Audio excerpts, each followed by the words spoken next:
So I'm going to go into channeling. So it'll take me a few minutes to tune into Saul. So I'm going to close my eyes and get quiet just for another minute, but I will start talking when I have Saul on the line, so to speak. And you guys can just feel free to unmute yourself and ask any question that you have.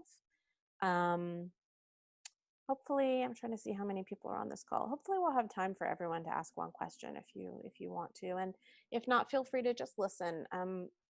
A lot of people have said that even just listening to what Saul has to say to other people can be very helpful. Um, so if you want to just listen, feel free to do that. Okay, so I'm going to close my eyes and tune in. I have you all muted, but again, feel free to unmute yourself.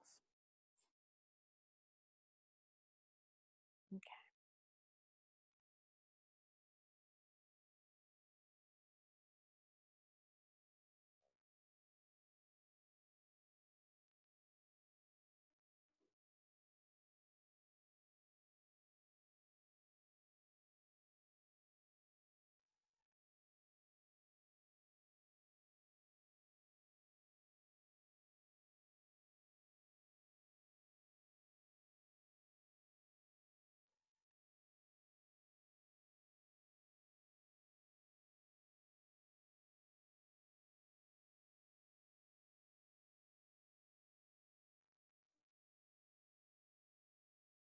Welcome to everyone who has joined today. We appreciate you being here.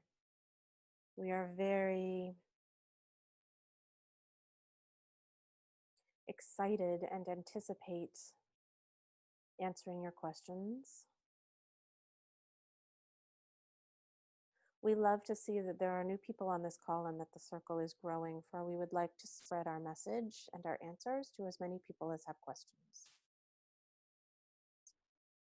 We thank you for being curious. We thank you for being open. We thank you for wanting to connect, for we desperately want to connect with you. And we welcome any opportunity we have to send our wisdom and our affection and our support and our pride and our love to you. So thank you very much for being here today.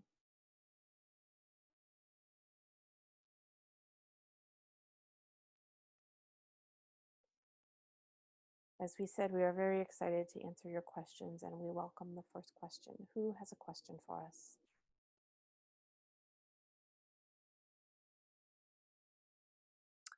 Because of your understanding of time as moving forwards from one thing to another, you often create projects in this linear way that you feel like there is a beginning, there is a middle, and then there is an end, and then you will start the next project, and then that one will have a beginning and a middle and an end. Instead, we invite you to look at each moment as a infinite array of opportunities, and you pick up the next puzzle piece or the next breadcrumb of what you feel inspired to do. Sometimes this will follow a linear path and it will create a project that has a beginning and a middle and an end, but sometimes to you it will look like bouncing around. To us it does not look like bouncing around, but to you it will look like bouncing from project to project, from idea to idea, getting inspiration and then losing inspiration, and then getting inspiration and losing inspiration. But you are not. You are simply getting inspiration from what you would perceive of as a different project. But what if they were all beads strung together? What if your inspiration from one project died down and you got inspiration from another project and another and another, and eventually it led to something emergent, something that was larger than what you could see from each individual project? It led to inspiration. It led to you being able to create something that you would not have been able to see if you just went down one path of the first project and down another path of the second project. So don't be so hard on yourself. Inspiration is not linear. Inspiration is not based in time. Inspiration is not step by step. Inspiration comes from the creative force. And the creative force is not embedded in time the way that you understand it, is not embedded in space the way that you understand it. It comes from us, it comes from source energy. And so it does not always fit. You have this idea because you are born and then you live and then you die, that everything in your life must have a birth, a process, and an end. And we understand why it feels that way. That original paradigm or setup that happens when you are born seems to be the ultimate truth, right? This is time. It must have a beginning, a middle, and an end. But that is not how we operate. And so when you are truly channeling us, when you are truly gaining inspiration, it may feel like bouncing around. That's okay. That is us allowing you to give over to this place of pure creativity. And in pure creativity, the end product of inspiration is larger than any of the pieces you use to put it together. It is that spark, it is that jump, it is that quantum leap, as you call it. And those things do not happen in a linear fashion. Even when you look at your physics, when you look at your subatomic particles, that is not how they operate. They pop in and out of your existence. They jump from one place to another, from one time to another. And so you are just tapping into a more pure or deeper truth about reality and how the universe works. So don't be so hard on yourself. Allow yourself to pop into different places of inspiration and trust that if you follow that joy, you follow that bliss, you follow that spark, that where you will end up is in a greater blossoming of creativity, of project, of what you create than you could ever possibly imagine.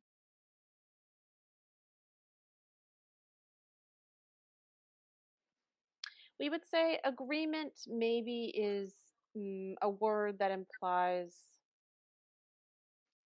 a contract of some sort, whereas what we mean is more like a field of study. You Oh, have decided to explore these certain themes in this lifetime or over many lifetimes. And you will know these themes because they're going to be the things that keep coming back in your life. So, for example, if fame is a theme for you in this lifetime, then no matter what you do, you will keep achieving fame.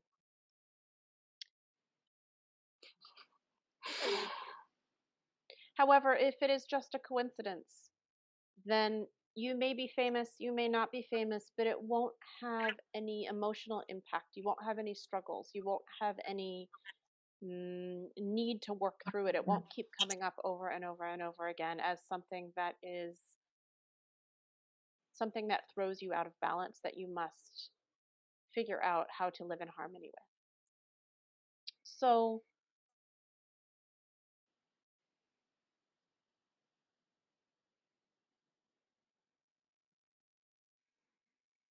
just like there are some people who come to this planet and they have plenty of money, not too much money, they're always happy. Money just seems to be there, just enough of it for them to have the life they want to live. Then money is not a theme for them.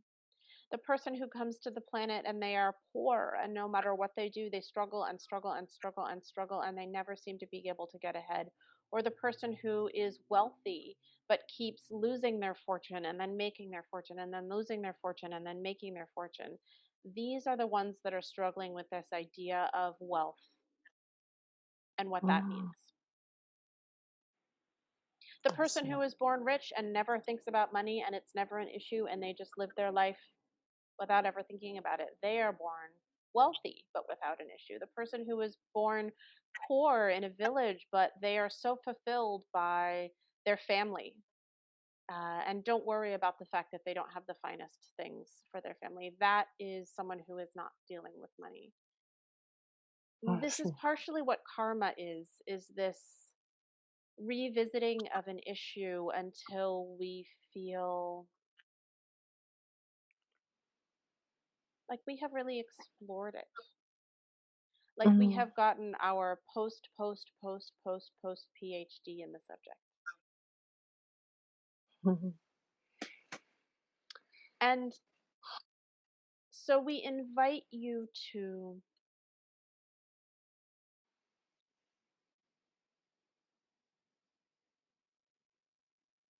be excited about the things that you have agreed to study.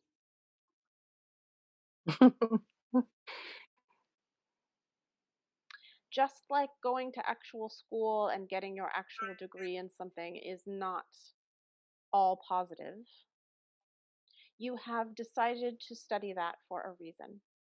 There is something deep within you that is curious or passionate about this subject. And you have made, you may say, an agreement to study it. You have made an agreement with the university, agreement with yourself.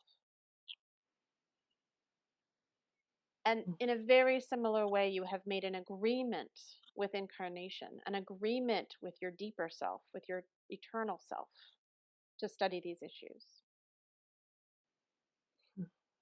From the perspective of your higher self, there is no bad or good, there is no suffering versus non suffering.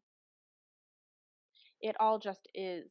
We have the experience of suffering because are incarnated. As many wise philosophies and religions have said, pain is inevitable, suffering is not. Mhm. The suffering is the part, or the lack of suffering, right? The opposite, whatever, the joy, the transcendence, is only something you experience here while you are incarnated. This is the only way to explore it. Mhm. You cannot explore the North Pole without getting on a boat and going to the North Pole. And so we come here to incarnate. We come here to explore. We come here to experience. And in that experience is the spectrum of everything from joy and transcendence to suffering and everything in between. That is part of the agreement of studying, just as late nights in a library are part of the agreement of studying for your PhD. It is not good, it is not bad, it is just the experience. Mhm. And so we ask you, when you feel like it is not understandable or too much or difficult, to remember that there is this eternal part of you that does not experience it that way, that does not experience it that way. And remember that you can always relax back into that part of yourself and have that knowing, that eternal knowing, at the same time you are having the experience. Again, many traditions have shown you many ways to do this. Meditation is a good one. But this is something that makes incarnating a little bit easier. Just as when you are studying for your PhD, you realize that this is only for a number of years, and then it will end and there will be no more late nights in the library. It's the same thing here. This is only for a number of years, and then you return to us. So